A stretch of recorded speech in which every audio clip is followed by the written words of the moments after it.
যারা আসলে শহরাঞ্চলের বাইরে থাকে, তো গ্রাম থেকে শহরে নিয়ে আসতে আসতে বা ভালো একটা হসপিটালে নিয়ে আসতে আসতে কিন্তু ঠিক 11 থেকে 12 ঘন্টা সময় লেগে যায়। এক্ষেত্রে ওই সেকেন্ডারি হসপিটাল আসলে কী ধরনের ট্রিটমেন্ট ডক্টররা তখন তাকে দিতে পারবেন?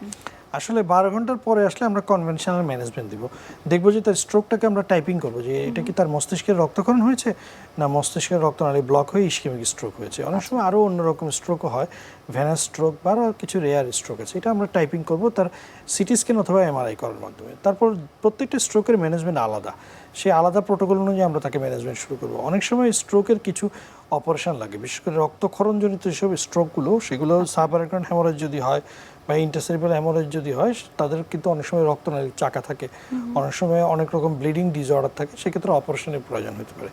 তো অপারেটিভ প্রসিডিওরগুলো আমরা করতে পারি। অনেক সময় যদি অপারেশনের প্রয়োজন না থাকে, সেক্ষেত্রে কনজারভেটিভ ম্যানেজমেন্ট, মানে রোগীকে সুস্থ করার জন্য আমরা কিছু ড্রাগস দিই, ফিজিওথেরাপি দিই, তার নিউট্রিশনাল কেয়ার নিয়ে, তার বাউল ব্লাডার এগুলো কেয়ার নিয়ে আস্তে আস্তে রোগী রিকভারি করে আসে। ফিজিওথেরাপি কতটুকু গুরুত্বপূর্ণ একজন স্ট্রোকের রোগীর জন্য?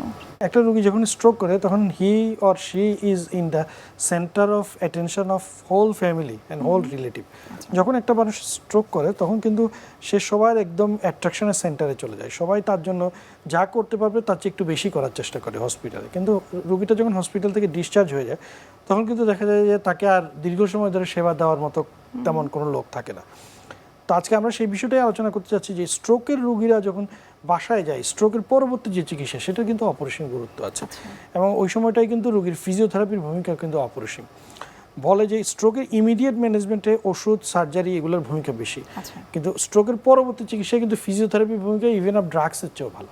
অনেক সময় রোগীরা আমার কাছে এসে বলে, স্যার আমি তো স্ট্রোক করলাম, এই হাত পা যে অবশ হলো 1 মাস 1.5 মাস হয়ে গেল, ওই যা ছিল তাই আছে, বড় বড় ডাক্তার দেখালাম, প্রফেসর দেখালাম, কোনো উন্নতি নেই। আসলে রোগী জানে না যে যত বড় প্রফেসর দেখো, এই হাত পা আর এই পায়ে, এই হাত এবং এই পায়ের যে উন্নতি, এটা স্যারের ওষুধে কিন্তু যেটাকে আমরা প্যারালাইসিস বলে, এটা কিন্তু স্যার যত বড়ই হোক সেই ওষুধ দিয়ে কিন্তু উন্নতি হবে না, এটা ফিজিওথেরাপিতে উন্নতি হবে। সুতরাং এই ফিজিওথেরাপি সম্বন্ধে জ্ঞান কিন্তু রোগীর কম, রোগীর রিলেটিভের কম, এবং ফিজিওথেরাপি প্রোভাইডিং হসপিটালও কম, এবং অনেক সময় আমরা ডাক্তাররাও দায়ী। আমরাও কিন্তু চেম্বারে যে রোগী দেখছি তাকে ওষুধের কথা যত গুরুত্ব দিয়ে বলছি, কিন্তু ফিজিওথেরাপির কথা অত গুরুত্ব দিয়ে বলছি না। আসলে স্ট্রোকের রোগীর ইমপ্রুভমেন্টের এই বিষয়টাই আপনার কাছে আমি একটু বিস্তারিত জানবো যে অনেক ক্ষেত্রে কিন্তু দেখা যায় রোগীর স্ট্রোক হয়েছে 5 মাস 6 মাস 1 বছর হয়ে গেছে, কিন্তু তার কোনো ফিজিওথেরাপি ট্রিটমেন্ট তিনি নেননি, কিন্তু পরবর্তীতে দেখা যায় ফিজিওথেরাপিস্ট তখন তাকে বললেন যে আপনি ফিজিওথেরাপিটা আগে নিলে তিনি ভালো হতে পারতেন। এক্ষেত্রে যে রেফার করার বিষয়টি, যেটি হয়তো অনেক ফিজিশিয়ানরা করে থাকেন না, এই বিষয়টি আপনার কাছে একটু জানতে চাই যে কেন আসলে করা হয় না?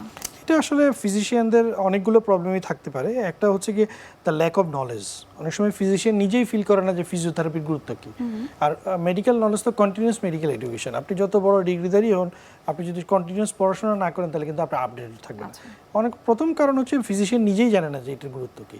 সেকেন্ড হচ্ছে কি সে হয়তো মনে করতে পারে যে ফিজিওথেরাপিস্টের কাছে গেলে আমার কাছে আর আসবে না, এটা একটা ভয় তার থাকতে পারে।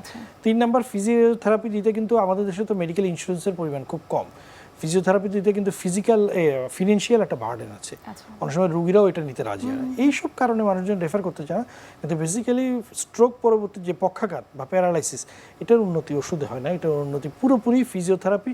সেটা ফিজিওথেরাপিস্টের কাছেও নিতে পারেন, নিজেও করতে পারেন, নিজের আত্মীয় করতে পারেন, কিন্তু ব্যায়াম ছাড়া কোনো উন্নতি হবে না।